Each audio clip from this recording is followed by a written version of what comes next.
ഇടതുപക്ഷത്തിന് എന്നും ചോരയും നീരും കൊടുത്തു വളർത്തിയ ഇത് പിന്നോക്ക അധസ്ഥിത വർഗങ്ങളെ പരിഗണിച്ചില്ല എന്ന് ഞാൻ പറഞ്ഞപ്പോൾ വ്യാഖ്യാനം എവിടെ നിന്ന് പറയും, ഞാൻ മുസ്ലിങ്ങൾക്ക് വിരോധിയാണ്, മുസ്ലിങ്ങൾ അർഹതപ്പെട്ടതിലേറെ വാരിക്കൊണ്ടു പോകുന്നു എന്ന് ഞാൻ പറഞ്ഞു.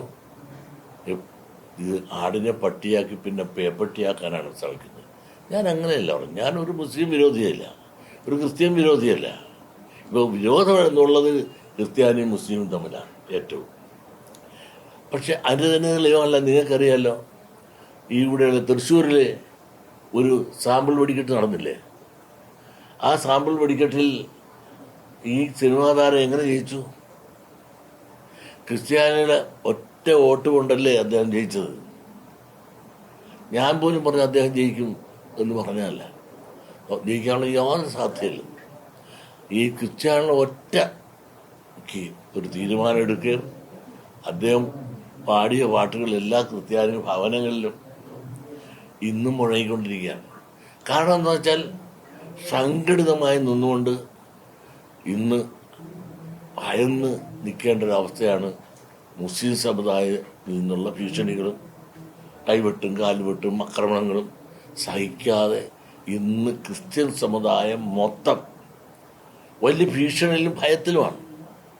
അവർക്ക് എവിടെ പോകാനിടം? അവർക്ക് കോൺഗ്രസ് പോകാൻ ഇടമില്ല.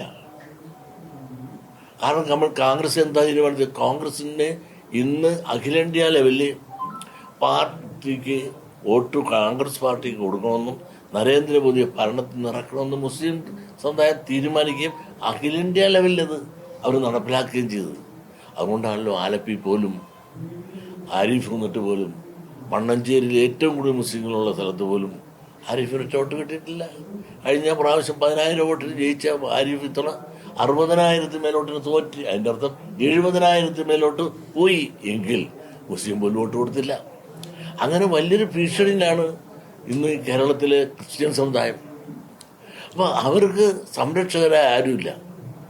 അപ്പോൾ അവർ സംരക്ഷകരായ ആരെ കിട്ടിയാലും അതിലേക്ക് ചേക്കേറാൻ തയ്യാറായി നിൽക്കുമ്പോൾ അവരാണ് ഈ സുരേഷ് ഗോപി ജയിപ്പിച്ചത്.